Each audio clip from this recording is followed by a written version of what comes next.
The challenge with resort communities, the infrastructure costs have become such a large component that it is very difficult to create financially successful resort communities for the first owner. If you put in those amenities and the infrastructure so that when you're hitting the market, you're in an environment where you can't sell second homes.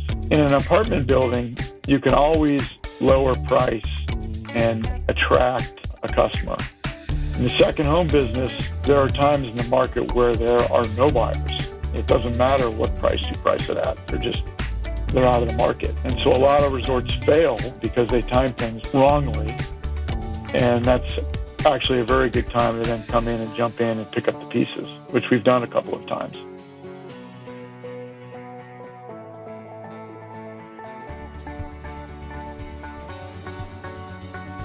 Rob Lowe, thanks for joining me. I'm excited to see you. We've been very good friends for a long time, and you've been someone that I've always looked up to in the industry. So thank you for joining me on Masters of Moments. Happy to be here, Jake. One of the things that always impressed me about your company is just its national presence and how big it really is, but how small and entrepreneurial it feels. So maybe a good place to start for all the listeners would be just to give us a background about how Lowe came to be and how you have this national footprint. Let's see. Our father started the business now more than 50 years ago. He started the business with a resort condominium development in Aspen called the Gant. Looked around, couldn't find a quality management firm to run the rental management program. And then that's how we got in the hospitality management space.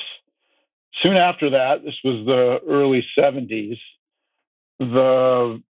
one of these real estate recessions hit, and he turned to the distressed asset management business to stay alive. And that led him to some new opportunities in different markets. So he began to hire partners to work out of these different markets. And it started with the West Coast, but eventually went to Washington, D.C. And that's kind of the background as to how we opened regional offices. The company then sort of became focused on these regional offices being separate entrepreneurial profit centers, which worked well during the 80s and 90s. But as the business changed and real estate became more competitive, we needed to be able to take advantage of corporate synergies and more specific strategies. And then that's how we got to the strategic platform model that we have today, overlaid with these regional offices. And did those regional offices have specific asset classes that they were targeting? Were they only doing hotels? Could they kind of do whatever they want? What did it look like back then? Back in the day, they were very entrepreneurial, and they pursued whatever opportunity they came across.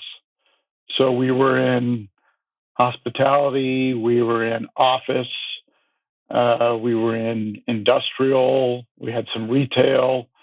It was just kind of a mishmash. It was a very opportunistic entrepreneurial structure. And then did that strategy come down from your dad at the top as to what types of things they should be focusing on when, or did he really turn it to those guys to say, hey, figure this out, we'll help capitalize you, but you come up with the strategy and execute? Yeah, I think that the latter was the basic strategy, which we then had to shift over time as the markets changed. And how would you shift it? So, maybe 15 years ago, we developed a new theme that we called One Lowe, and that we had to no longer operate as separate individual profit centers in these different markets. And we had to become more strategic and more synergistic. And so we switched from being this entrepreneurial structure to one that we call based upon strategic platforms. And so we find a real estate strategy that is fairly narrow and specific in different assets, because they can be in different asset classes, that our company culture and competitive advantages are well suited to. And it basically involves strategies where we can connect people and place. And so we're obviously the hotel business is all about the experience that the end user has in your property. And we apply that same model to office, we apply it to residential. And so if we can really enhance the life of the end user so that they're willing to pay more to use our real estate product, then that's a strategy that fits our competitive advantages and our company culture. So for example, we're no longer in the industrial space because it's not helpful. Yeah, I was just going to ask you about that. So I was reading this article, I think yesterday, about just the massive supply of industrial. And I was thinking about what you were just saying there. And there's no real people in place in industrial. So what was it about people in place at the time that you guys wanted to lean into? Maybe if we start from the hospitality strategy. So when the Gantt was created, we got into the resort rental management business. And there's no such thing as a cookie cutter approach to that business. What is that business, just so everyone knows? Well, we would build a resort condominium. It was the early days of the condo hotel.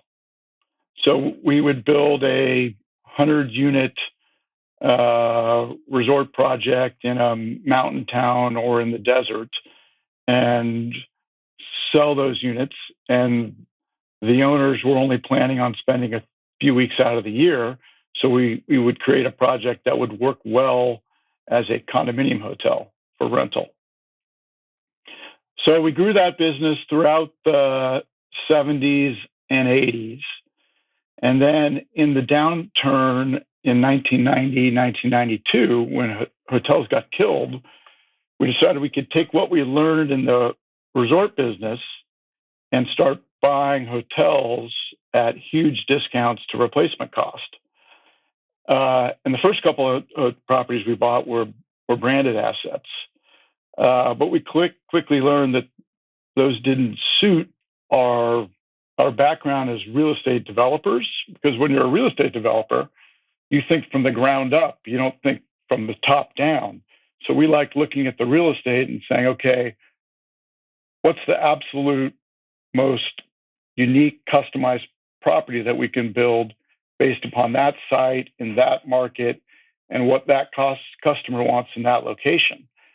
And the concept for the branded assets, particularly in the 90s, was the opposite. So you created a project in a corporate office somewhere and then replicated it everywhere. So that drew us to the independent space. And we started buying independent hotels and resorts and managing those hotels. So we were not in the third-party management business at that time. So as we continued to grow the portfolio, focusing on customization and how the guest used our property, and we were successful and became a great model and was one that we learned we could replicate in other asset classes. And in those early days, when you're thinking about launching the management company and you're starting to buy these hotels that were independent, what were some of the early insights you had focusing around people in place that maybe these big brands were just missing? Well, we knew that there was a significant number of the U.S. hotel customer that didn't want cookie cutters. So they wanted to experience the local culture in the hotel that they were staying in.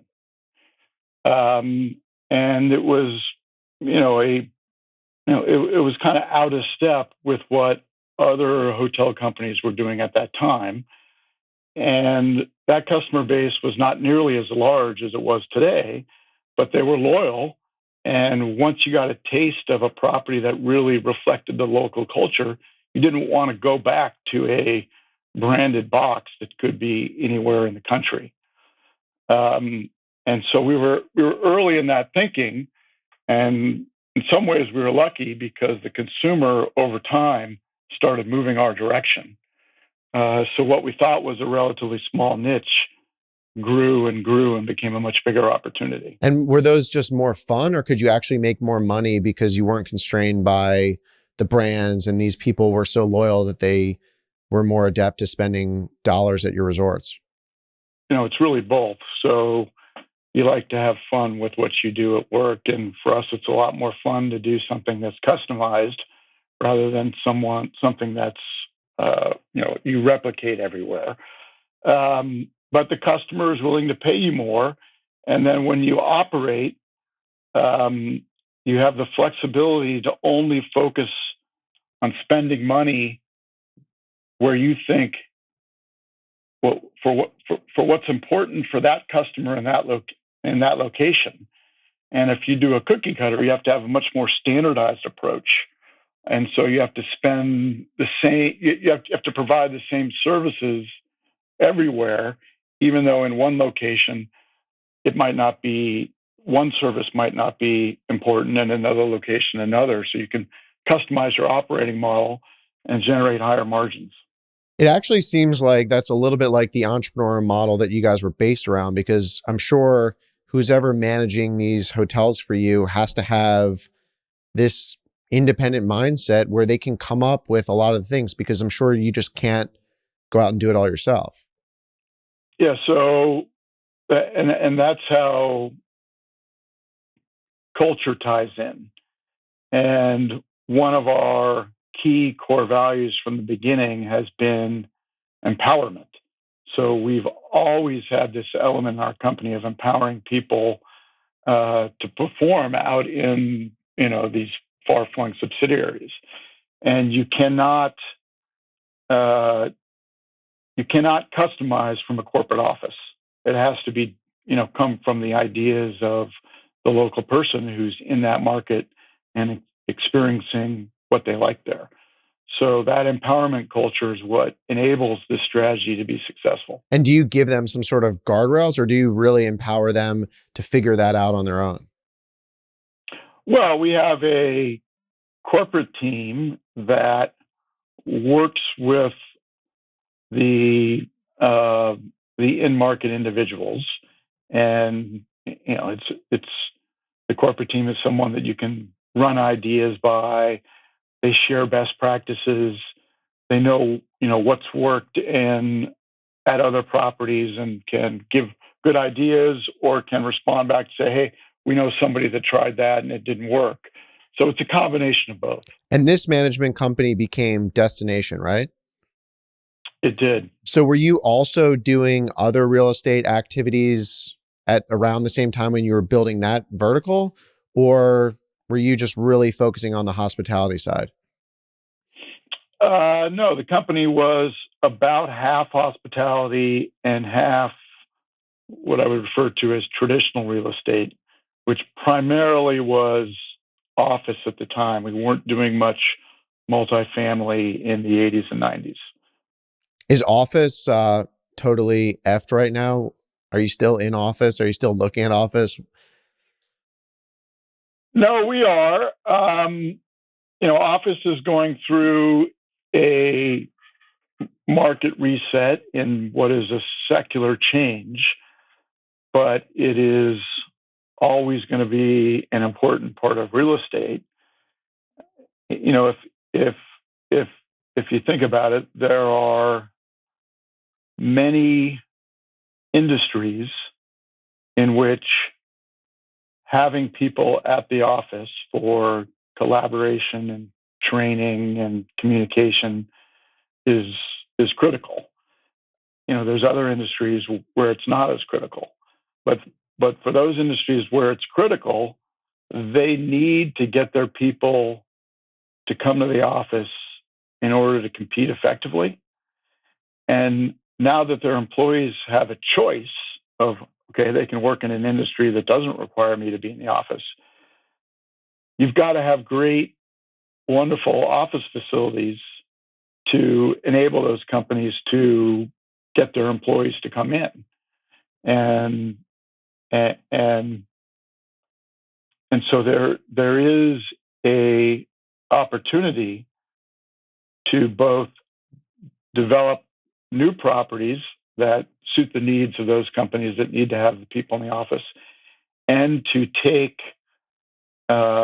older buildings that are currently obsolete and convert them into these new attractive office buildings that will allow these companies that need people in the office to get them there. So there is definitely a future and a large opportunity for office, but it's very similar now to the hotel business in that you really have to focus on creating a great environment for the person that works there. And traditional office management companies mostly focused on repair and maintenance and energy security. efficiency.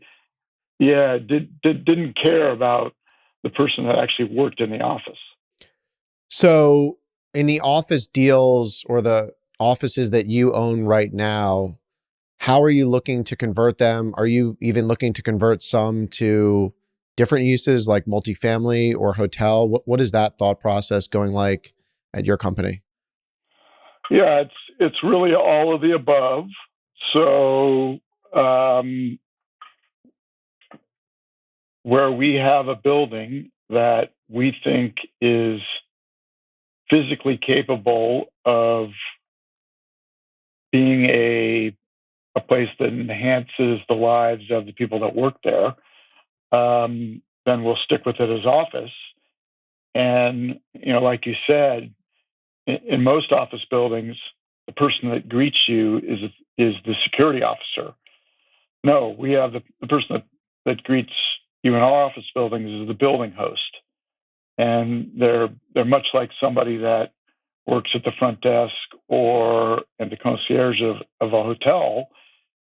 And their job is not to make sure, their primary job is not to worry about whether the building is going to be secure, although that's critically important, but it's to worry about, are the tenants building a environment out of their daily office life where they have friends, they do activities together, we have lunch and learns, we have food trucks, we have all kinds of activities that allow people to build community at the office building so that they want to come to the office.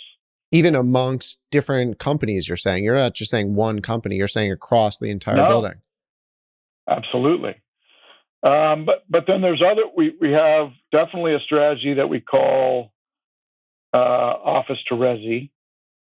We've already done this in 2 locations. We have a third project under contract in the DC market, and we see it as a huge opportunity for our company, and a very important strategy for us because there is too much office space, and this country is underhoused. So it's a great opportunity to convert some of that office space, and you can do it in a much more environmentally friendly way than building a new apartment building and with all the carbon usage that creates. A lot of people have been saying that it's, for some office buildings, it's going to be almost impossible to convert to Resi. What are some of the things that you look for when you're evaluating a deal to determine whether you can do that or not? It's basically the width of the floor plate is critical. So if it's too wide and more squarish, then you get a higher percentage of the building that becomes unusable. So you want a rectangle, and so not most office buildings cannot be converted to residential, but it doesn't mean there's still not a lot of square footage that can. And one of the great things about it is your typical apartment building built today is wood frame, so they're constrained by the size of the windows, and because it's so expensive to build them, you can only build a certain amount of amenity space. Where if you buy an office building and you can get it at the right price, there's a lot more extra space that you're essentially buying for free that you can convert to amenities. So the projects we've done so far have they really end up being better than brand new apartment buildings because of the great window lines and all the extra amenity space that we can do. So are you like putting basketball courts in these things and just, I mean, crazy? We do. Yeah. I mean, it almost becomes like an urban resort. Wow. We get, co-working, and we have, golf simulation rooms, and there's just all kinds of space that you have that you can put for really interesting purposes and really differentiate your apartment building. Have you ever thought of just combining all three into one building, hotel, office, resi? That way you can subsidize some of the overhead and provide better experiences to all those uses. And then the apartment people get a bar in their hotel. The office people have now banquet space. It seems like it's a potential that people are going to be trying to do over the next couple of years. Yeah, so we absolutely do that in our mixed use facilities. And we say we're best when we can combine all of our strategic platforms into one project. A great example would be Ivy Station, which we just built here in Culver City. And it's got a couple hundred apartment units, a great boutique hotel, and an office building that now is one of the headquarters for Warner Media.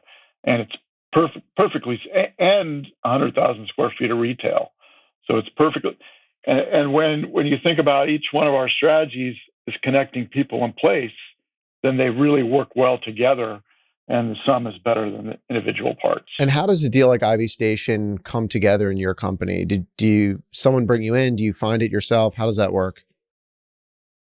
Well, that's where our regions come in. So, the local people on the ground have a much better ability to find a unique site and nurture it, because it takes a while, than somebody in a corporate office somewhere. And so that particular project came out of a relationship that our regional manager had built with the staff at Culver City, and the opportunity arose for a site that Culver City had owned, and we responded to an RFP, and we were able to get selected.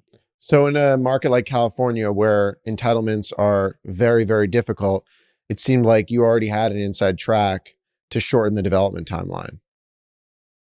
That's absolutely right. And that's why we have regional offices, is because, as I said, you really can't do that from afar. You need local people that are in the market, have built relationships over time, are trusted and respected by the local community, both private and on the political side. And then when these local groups, your local teams, go get a deal, they start working through the process, do they just show up and say, hey, we're ready to go, we need money, we need financing? Do they get all that themselves? How does it then integrate into your bigger organization? Well, so the local teams are always working closely with the corporate office and the platform leaders.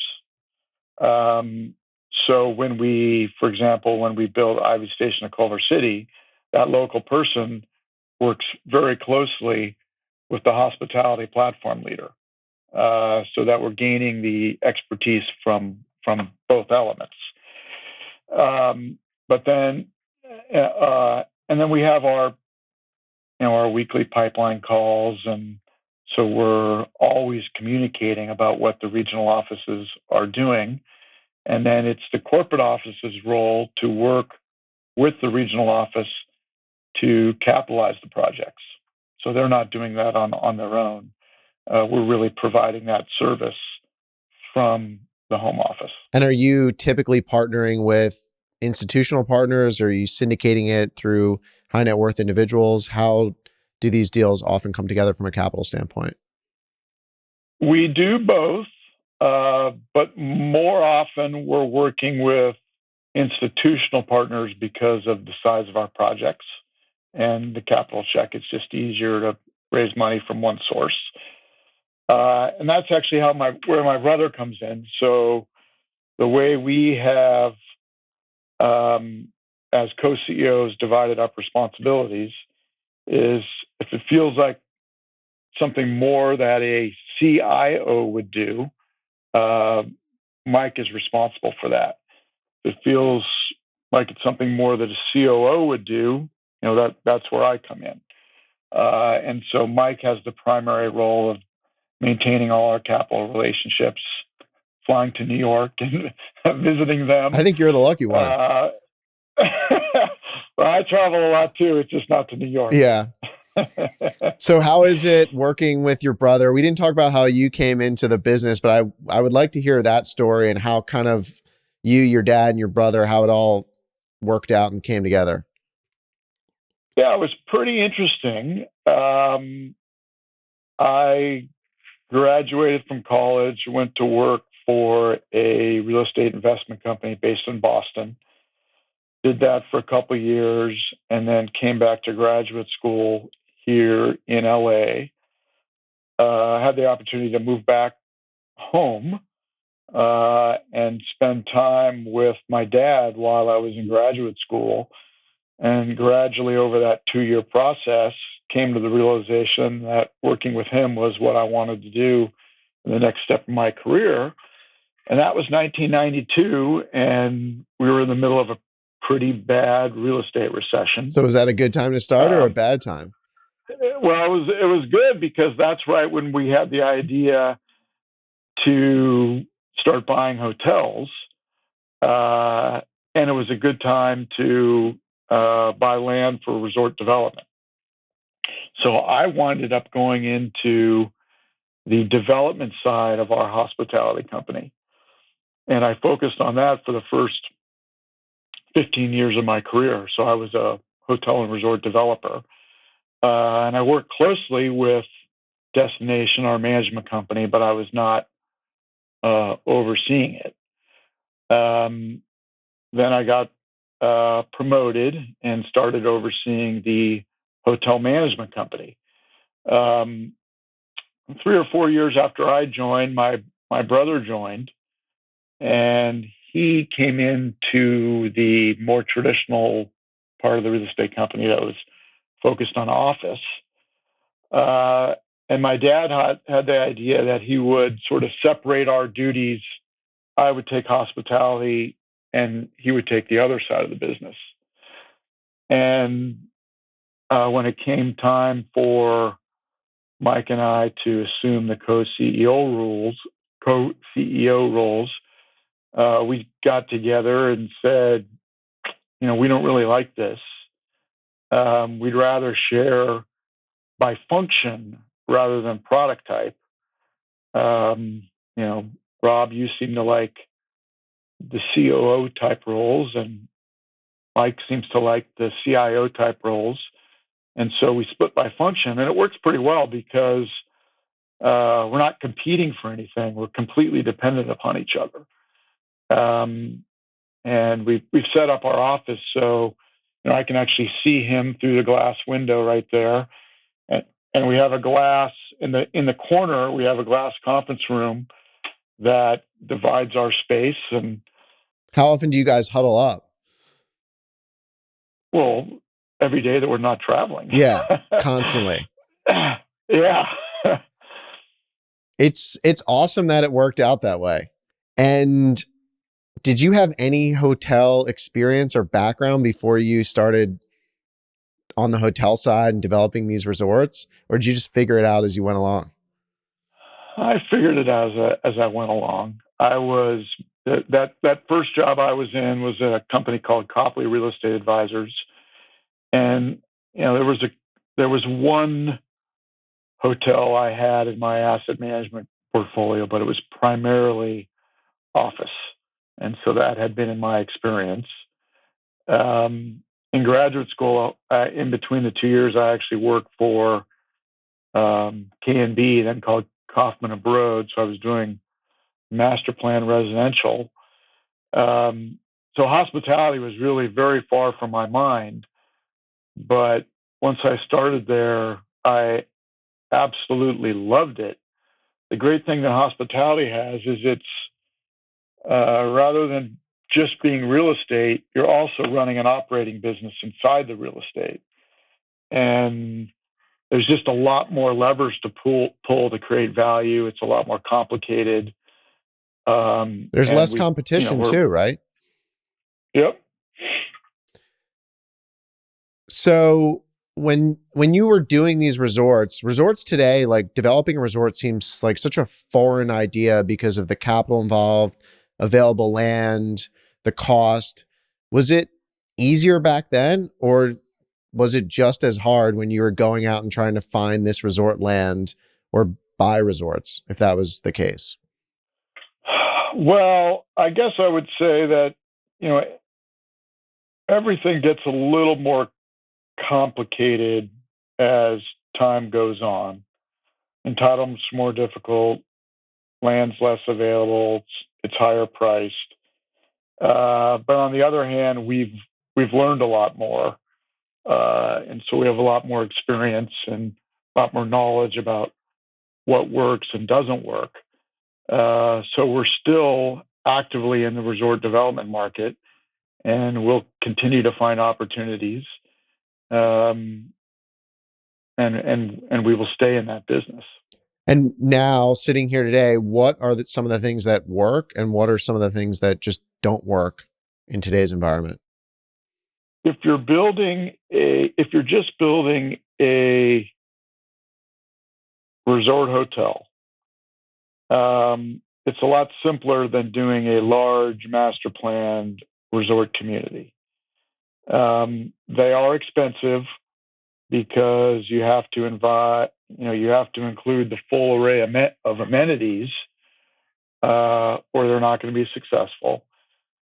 And therefore, there's only a handful of locations that a resort hotel can generate a high enough ADR and occupancy to work as a standalone property. So often you need synergies of residential development to help pay for some of those amenities. Is that a one-time thing or is that ongoing? So you need more residents to come to the bar and come to the restaurant, or is it really just you need the houses to subsidize the cost of building the resort? It's really the latter. Um, on the former, it certainly helps to optimize operations by having um, frequent and loyal guests that own property and buy club memberships, and it's a very good, stable, and helpful revenue source, particularly in seasonal markets where you need some offsetting revenue in the off season. Now, the challenge with resort communities is the infrastructure costs have become such a large component that it is very difficult. It's very difficult to create financially successful resort communities for the first owner. It's always been a problem. If you put in those amenities and timed it wrong, and the infrastructure, so that when you're hitting the market, um, you're in an environment where you can't sell second homes. And the second home business is in an apartment building, you can always lower price and attract a customer. In the second home business, there are times in the market where there are no buyers. It doesn't matter what price you price it at; they're out of the market. And so a lot of resorts fail because they time things wrongly, and that's actually a very good time to then come in and jump in and pick up the pieces, which we've done a couple of times. So is your preference then to just wait until you're buying it from the bank or some guy that did all the heavy lift and put the infrastructure in and now you can come and enhance it on top? Or are you still pursuing strategies where you're buying raw land and thinking about building a community? You will find a pure ground up project that will work, maybe once or twice in a decade. So if you want to have a substantial portfolio, you've got to be prepared to buy assets that have been partially built. So one of my favorite hotels that you own is a resort in California called Terranea, and it was one that you built. There's single family homes, I think, or second homes. I'd really like to hear the story and how that massive thing came together on the coast in California, probably the most difficult entitlement market anywhere. I'd love to hear like how that even happened. Well, it's quite a story. And it's still ongoing, maybe. Yeah, I mean, just about everything that can happen in real estate happened as part of that project.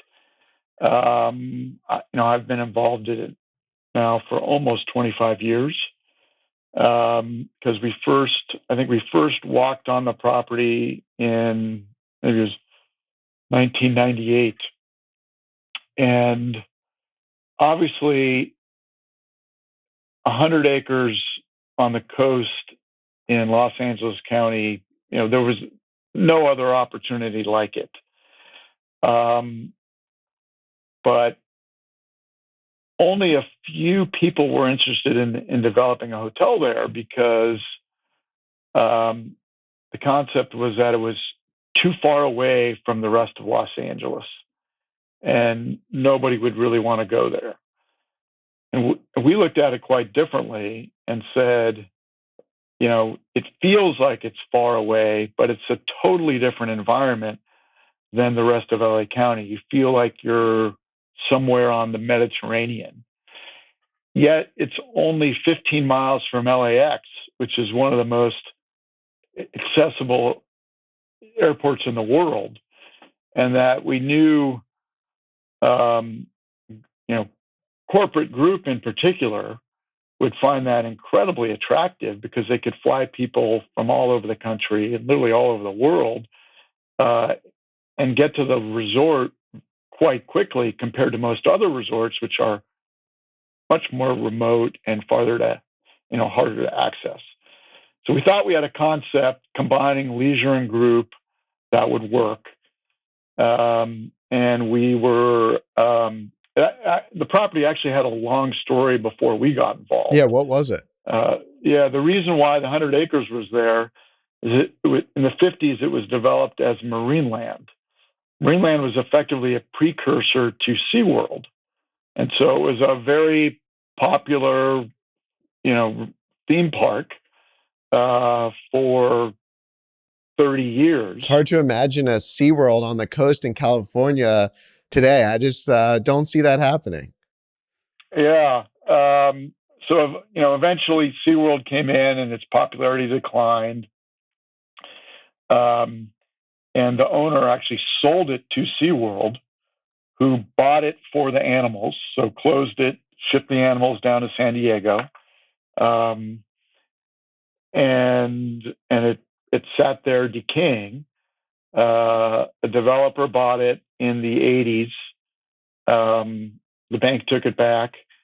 The bank then went into foreclosure. The government took it over, and the property went into the RTC, the Resolution Trust Corp. and it was auctioned, and a local investment group purchased it. After a couple of years, they then decided they needed to find a developer that could and take it through the entitlement process and eventually develop it. So they selected us. And at the time, have you guys done anything that big before? No, that was probably the biggest endeavor at that time. So we had kind of a two-step contract where we were the entitlement partner with an option to buy when the entitlements were completed.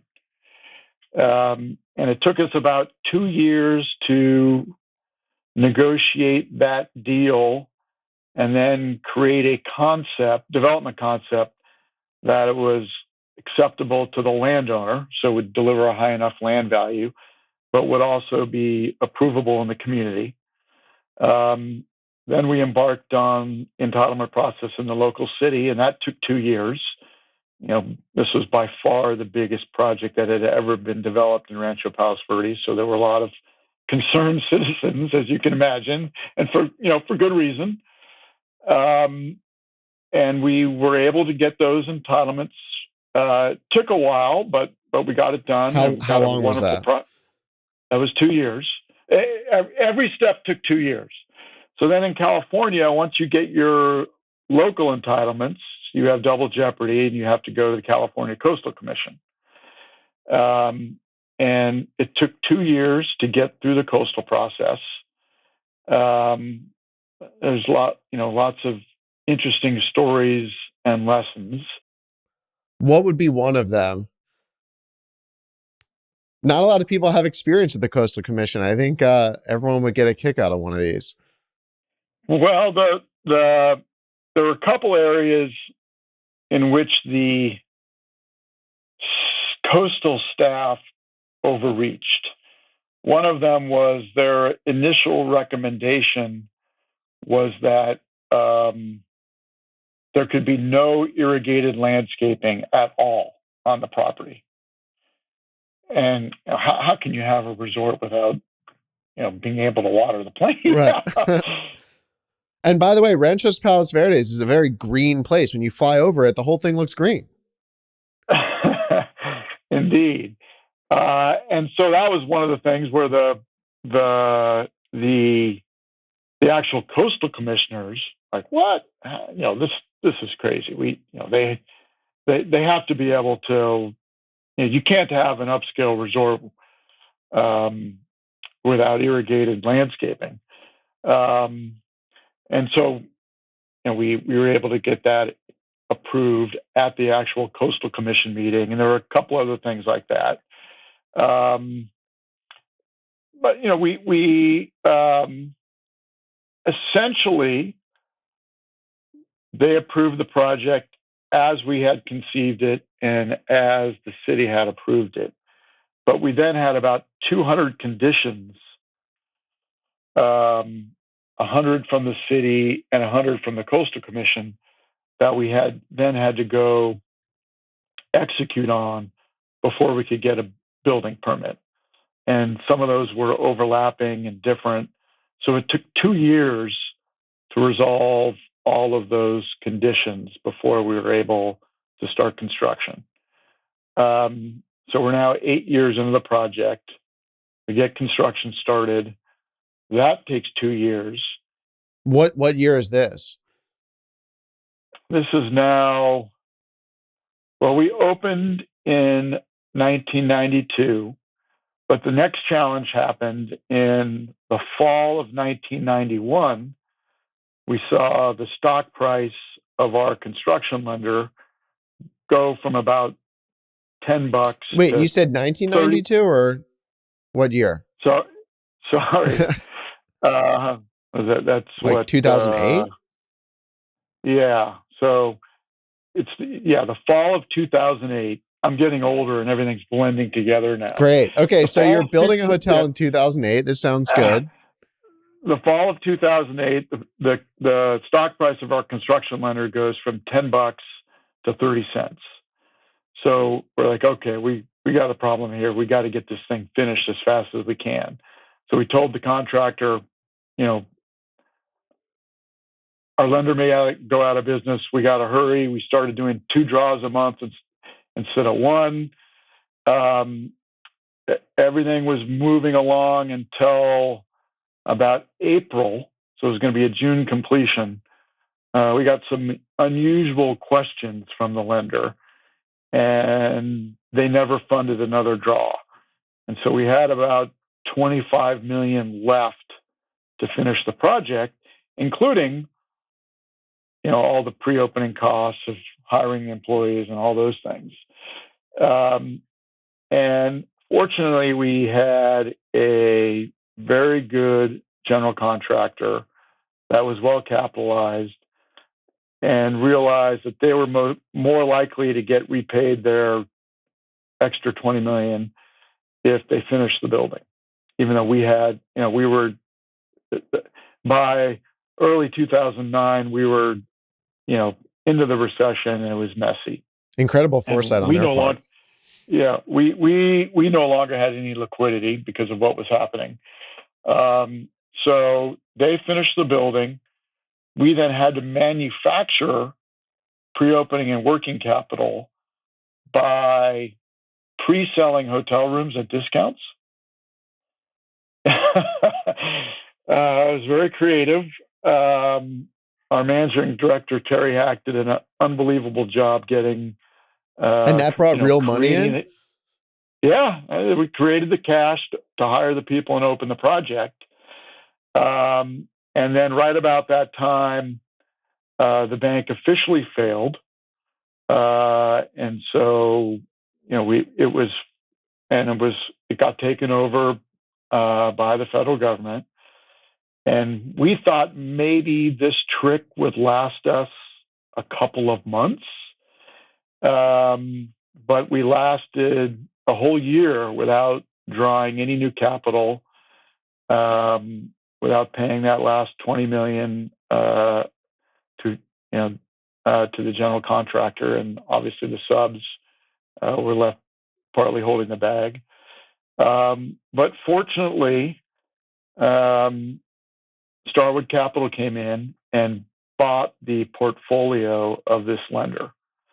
The vast majority were condominiums, a lot of them in South Florida, and almost nothing in Southern California. So fortunately, Starwood was attracted to the idea of becoming our partner, allowing us to resolve all the outstanding items from the unpaid. One other thing that happened is that during that 1-year period, we were able to negotiate a very attractive purchase of our mezzanine loan. And Starwood liked that deal and wanted to be part of it. So they funded us the purchase price of the mezzanine loan. They funded us the working capital we needed to resolve everything with the general contractor and the subs. And we were off and running, and we were able to refinance them out about 2 years later. So they became an equity partner. Did you structure some sort of a promote with them, or they just came in straight up? How did that work? No, they became basically a lender with a small preferred equity position. We brought in another local family hospitality investment firm from California to be our kind of 50-50 partner. And so we had a whole new balance sheet, and we've been successfully managing the project with them since that time. It's unbelievable. So at that time, did you have second homes available, or was that something that you started building later on? When did the residential component come in? No, it was a one-phase project. And another one of the more interesting challenges. It's because they were commercial condominiums, so they were, in order to get them through the Coastal Commission put deed restrictions on them that they could not be permanent housing. They had to be second homes. And we had two product types. One, you were limited to 60 days use, and the other, you were limited to 90 days use. And with that entitlement structure, we were able to take non-refundable deposits. So we took about 20 million of non-refundable deposits. We had to place a bond in order to get those. All we had to do was deliver that product in order to have those non-refundable deposits stay non-refundable, which we got very nervous about when it looked like the contractor might fail. So one of our strategies was we sped up the construction of those units to actually finish them well before the hotel and well before the lender had failed. So we had done what we needed to do in delivering that product. It's hard to remember now, but maybe maybe 3/4 of those contract holders closed, and then we had to sell in the market the remaining units.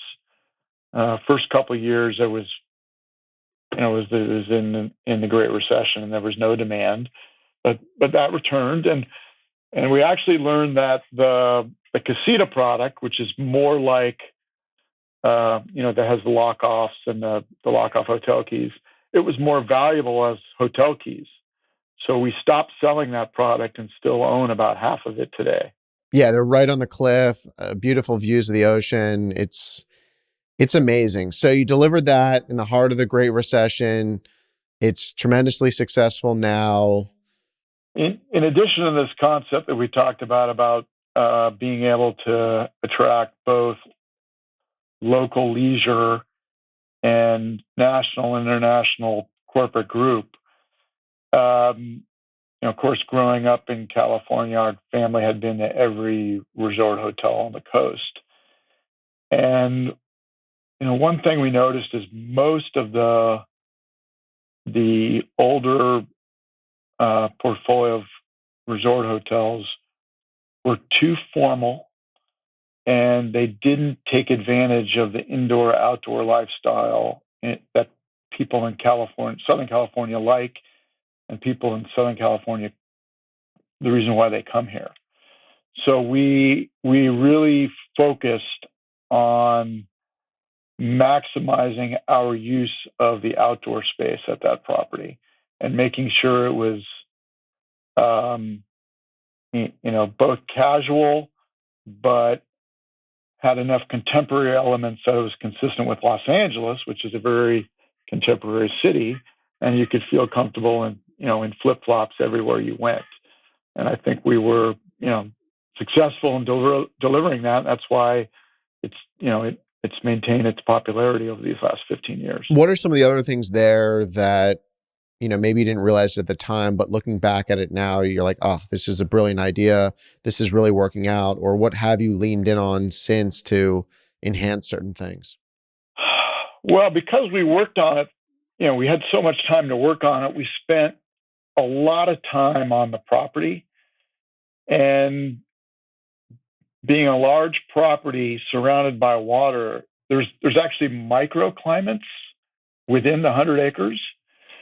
And there are parts that are more breezy and cool, and parts that are more protected by the wind and warm. And actually, part of the property is less foggy, and part of the property is more foggy. So we really focused we said, okay, we're going to, rather than mix all of the group and leisure amenities, we're a big enough property that we can really separate them. And we're going to put the social amenities on the side of the property that had really ideal weather. And it was just a theory that we had. We used to go on picnics and it actually turned out we Living the were right. life. You knew it. Yeah. I mean, you knew what people were doing in California. So was the idea then to have the social side, the bars, the restaurants on one side, and then all the group where the meeting space is, stick those people on the other side because they're mostly going to be inside, maybe with a little bit of patio space, but they're going to be inside. Exactly. Brilliant. And do you do all the food and beverage there yourself, or do you partner with outside people? How does that work? No, that's a property where we do it 100% our own. There's about 9 different outlets. We have 4 different pools. Each pool has a different outlet associated with it. One thing we learned, there was a lot of talk that the sun was becoming less popular, and people were concerned about the health effects, and um, that wasn't an amenity of the future. So we put in 3 pools. It turned out that wasn't enough. We had to go back in and add a 4th pool, and we've been able to make each one a little bit different. So we have the adult pool down by the water where you've got to be 21 to go. We've got the family pool with the water slide and where all the families with young kids go. The new pool that we built, we made that more for teenagers, so families with teenagers who didn't want to be around the young kids. And then we have the spa pool, which is a lot quieter and better for couples that want to sit by the pool and incorporate spa and fitness. Amazing. So when you first teed up this whole deal in the project, you said something that I thought was pretty cool. And you structured it where you were the entitlement partner with the option to buy the land. Is that a strategy that Lowe has done in other places and one you find to be successful? Yes. We've continued to, landowners like that strategy because we're generally risking the entitlement capital in exchange for locking down a price. And it's we have a lot of experience in entitlements. We tend to know which projects are more likely to be able to get entitled and which aren't. So we understand that risk better than maybe the landowner. And so it's a structure that works well for both parties. And we're continuing to negotiate deals actually now that utilize that structure. So basically, you know what you're going to pay for this land if you get all the entitlements that you want and you want to proceed. So if you end up getting more entitlements than you thought, then that just becomes more accretive to you and your side. Occasionally, we will do a formula that's based upon how the entitlements end up, but more often than not, it's like what you described.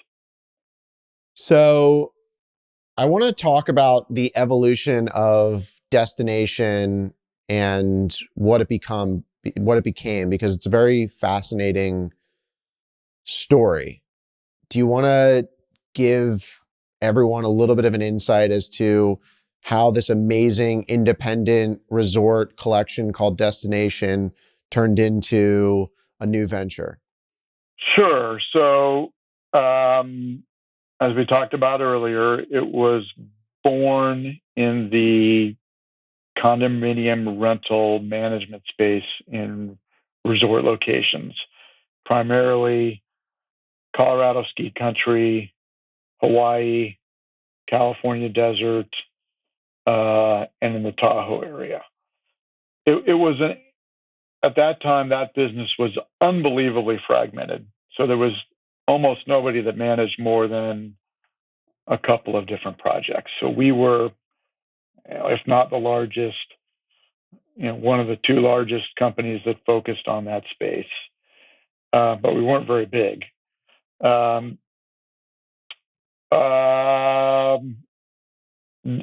It was just no one else had really got, because it was your typical operator was an entrepreneur living in the mountains that wanted to manage one building. Yep, I got it. And didn't have the capital to grow beyond that.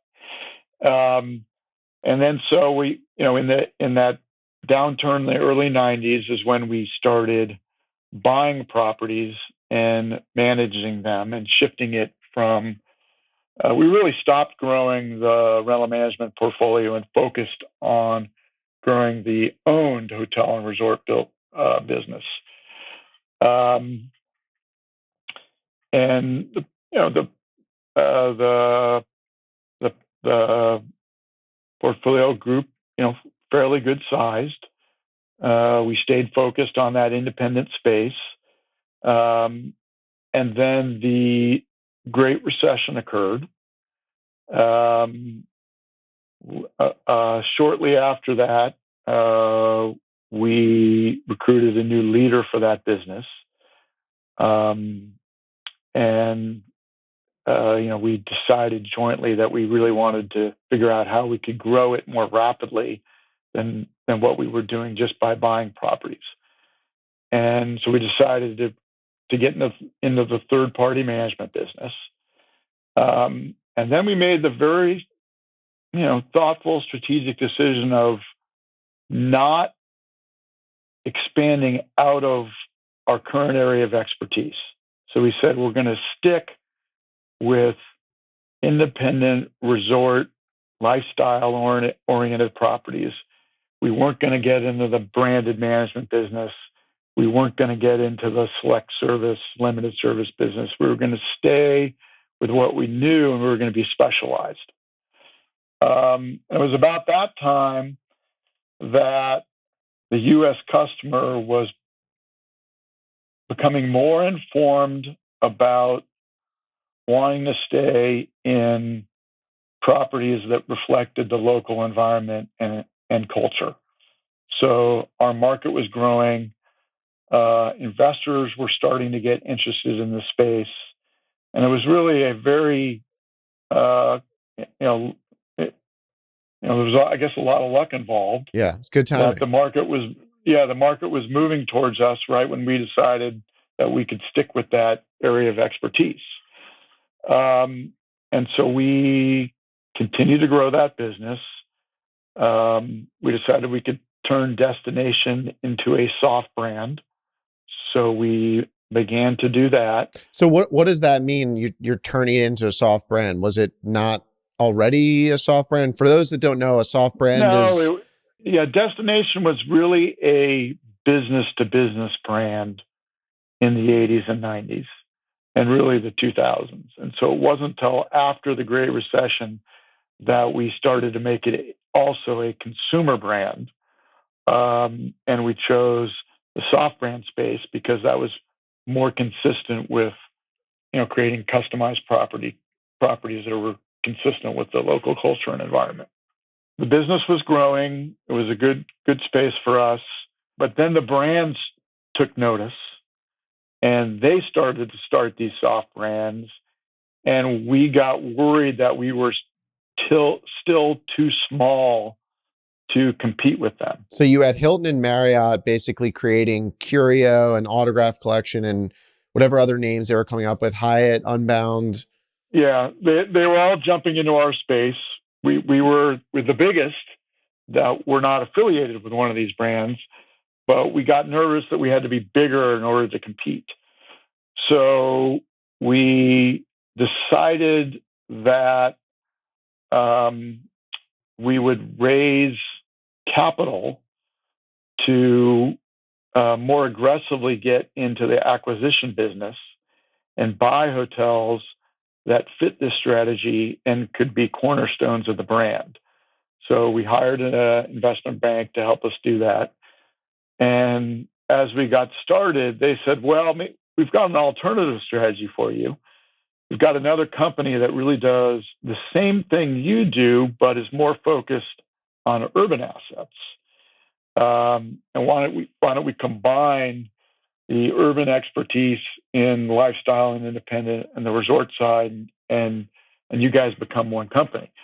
So they introduced us to John Pritzker and Commune Hotels. After a few months of courtship, we decided this was a merger that made sense. Combined the companies. That's when we became Two Roads. All of a sudden, we were now by far the largest company in this space that wasn't affiliated with one of the brands. How big were you? Like, how many hotels did you have at that point, approximately? We had about 100 hotels, and then we had Destination. The brands were Destination, JDV, Thompson, which was an exciting brand with a big backlog of properties under development. And then we had a really interesting brand in Asia called Alila that was in that same lifestyle, non-traditional brand theme, right as Asians who had been very brand focused were discovering the customized space. So we got excited about Alila also. And were you running this big combined behemoth at the time, or how did this whole merger work from that standpoint? So we had a president of our management company. We decided jointly that person would become the president of the merged business, and we would have a board, and John and I were to be co-chairman of the board, and I was going to be the administrative chairman. And so, the dynamic of how you manage the company changed, because instead of really me managing it directly with the president of the business, we now had a board. And what was that like? Because it was kind of like it started as not a family business, but closely held entity, and now you have to jointly make decisions. Maybe what were some lessons that you learned during that period? Well, I guess first I would say the venture was extremely successful. We continue to grow. Those brands got more powerful, and all of a sudden we started getting outbound calls from the large, publicly traded companies interested in buying us. The big boys, they're like, "Oh man, this is getting a little out of hand. We got to come in." Yeah. We, from the family perspective, we have a very specific strategy of not only doing real estate development investment, but owning operating businesses, because they provide good, stable, ongoing cash flow. So we had no intent of selling Two Roads. But when we learned, at what price it might be able to be sold, we had to think about it and reflect. And with that capital, it would enable us to do a lot more things with our business, provide a lot more flexibility, and we could always get back into the hotel management business. So we decided to sell, and it was a great execution, and it was wonderfully successful. But I did learn that operating businesses are a lot tougher to manage in a joint venture format than real estate is. The cultural components and the long-term strategies and views, it's just a lot harder to be in alignment on when two different businesses are running one business than if it was just our family. So, going forward, we have no intention of, we want to own our operating businesses 100%. they're just a lot easier to manage that way. So you sold to Hyatt, I think. You started a new company called CoralTree. So if that company wants to go and expand, it can go out and get contracts, but if it wants to rapidly expand, are you saying that you probably won't merge, but you maybe would buy some other management company so that you can have that level of control and not sort of share decisions with someone else? You have described the strategy perfectly. Yes. So we've already bought one small business, and we're constantly looking to add another business that would fit well in with what our strategy is today. When Two Roads got very large, it became more difficult to service the owner of the hotel in the way that we like to do it, because you just have too many owners. So our strategy with CoralTree is to stay smaller so that the leadership at CoralTree can continue to really have the time to have direct communication with our owner clients. And can it still be just as profitable of a business staying a little bit smaller than the big Two Roads combined venture? Or is there really a lot more scale and you can make a lot more money there? It just might not be as enjoyable. No, CoralTree, even now, just 3 years in, and we haven't reached the point where we're at our size max. We're very profitable. And over time, you meld your portfolio to include more profitable contracts and exclude less profitable ones. So you're firing some clients, and then what are the contracts that you want today? Now that you have the ability to start a management company from scratch, what are you thinking about that you learned from your past? Our most unique area of expertise is in managing complex resort projects. And so that is the core business of CoralTree. The expertise and strengths that come from managing complex resorts can transfer well into certain urban assets, particularly ones that are sort of urban resorts. So we will have a part of our business that does manage urban assets, but they're going to be ones that are more full service and more resort-like in the amenities that they provide. And then occasionally we'll do less strategic assets for a strategic client that really wants us to manage an asset for them. So do those bigger resorts just offer you more opportunity to create value for your owners, more levers to pull, more things to think about? They're more fun. Is that the story? All of the above. Yep. So one of the coolest things about you is how you've created these business units, and it's fascinating how you incentivize people to stay with you and lead these business units and make it work for everyone. So how do you think about incentivizing, whether it's a leader or a development person on your team, to make sure that they stay with the company, feel that there's ownership, and not go try out and start a competing firm? Well, there's a few natural strengths in family-owned businesses that aren't automatic, but they provide opportunity to do things that are in some ways more attractive than non-family-owned businesses. We have the luxury of being able to think longer term, and we're less distracted by immediate noise. I would say it's more natural for us to develop a coherent, consistent, strong culture because of the family nature of the way people think. we tend to be less bureaucratic in our decision-making processes. We can respond. You know, we're just much more.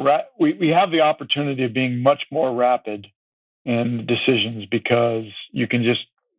My brother and I can walk. Yep, you're into this entrepreneurial. conference room and decide in 5 minutes, and that's attractive to employees. You put those three together, and it's a great environment to work in.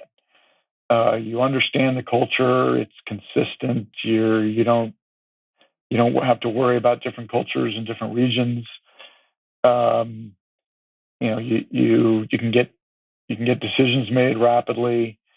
So I think it's really the attractiveness of the culture that allows us to hire great people and have very low turnover. Obviously, you have to reward them, and they have to, and be able to build themselves strong financial balance sheets for them and their family, and that comes through incentives. But it's really the culture of our business that is the most key in hiring and retaining these good people. But we do give, obviously the incentives are critically important. We kind of have a 3-tiered system. So we have your annual bonus, which is based upon both your personal and a set of company goals that are calculated in a formula at the end of the year. And then you have your more lumpy incentive fees, which is when you build a great project and sell it, and we generate a large promote. They get a percentage of that, and we actually take a piece of all of those promotes and put them in a pool and share that pool with all the regional and platform leaders. And then for the most senior people, they become shareholders of the company along with the family, and that's the most long term, sort of the retirement portion of their incentive structure. So, how much time do you spend thinking about culture in the company and doing things to ensure that you have a great culture, other than just being entrepreneurial? How intentional are you from the touchy-feely side of culture? Well, that's another one of the things that I've learned over time, which is, you naturally think that if you tell the culture story sort of once a year at the annual meeting, that everybody listens and remembers. Yep. It's like every entrepreneur's first mistake. Yeah. You got to communicate it as frequent as possible. You got to get out, you got to travel, you got to be in the field, you got to go to the regional offices. When there's a divisional meeting, you have to go attend that meeting and tell the story and talk about it. Culture, there's two elements to it. There's the formal culture, which is what the company states the culture is, and it's usually represented by your core values. And those core values are absolutely critical. You need to have the right set of core values that back up what you want to do as a company. And that becomes the face of your culture. And when people are thinking about, do they want to come to work for you, they look at those core values. The other is the informal culture, and that's how the people in your company actually act when they come to work. And those cultures, those two elements can be aligned or totally out of alignment. one of the things Mike and I inherited was a company with a very strong culture that my dad had built, and his partners along with them. And the longer you have of a consistent, clear culture, the easier it is to maintain, the more people understand it inside and outside of the business. So we're a little bit benefited by our longevity in that area. But no, a lot of what we do, 15 to 20% of our role is culture building between both Mike and I. It's a beautiful place to leave it. It's been incredibly humbling watching you over the past 8 years or so that I've known you do amazing things in your career. I have one final question that I ask all the guests, and I'd love to hear your answer. So it's simply, what is... Fire away. Yeah, go ahead. No, I said fire away. Fire away? Okay. Yeah. Don't worry, this is an easy one, okay? Well, you can include one of your properties or exclude, but what is the favorite hotel that you have ever been to, or hotel experience that you have ever had? There is a hotel in Southwest France that I've been to a couple times recently called La Corniche. Physically, it's a great property. It's nothing exceptional, but it sits on one of the most dramatic pieces of real estate I've ever been on, looking out on the bay and on the ocean. It's got a great restaurant. It's a really relaxed part of France where mostly French vacation. So you really feel like you're experiencing the local culture. The oysters are amazing. The cheese is fantastic. The wine is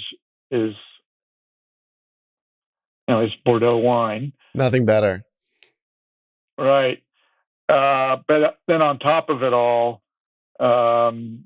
just south of there's great surfing and great beaches. Really? Wine and surfing? That's like your perfect combo. It is. That's my current favorite hotel to visit. I hope we can go there one time together with the wives. Thanks for joining me on Masters of Moments. It's been a pleasure chatting with you today. All right, thanks, Jake. That was a lot of fun. Hey, everyone. It's Jake here. Thanks again for joining me on this conversation. Be sure to subscribe on Apple Podcasts, Spotify, or YouTube. Lastly, don't forget to follow me on Twitter @JWurzak. I'll see you in the next episode. Jake Wurzak is the founder and CEO of Dove Hill Capital Management. All opinions expressed by Jake and his guests are solely their own and do not reflect the opinions of Dove Hill Capital Management. This podcast is for informational purposes only and does not reflect or represent real estate, financial, or investment advice.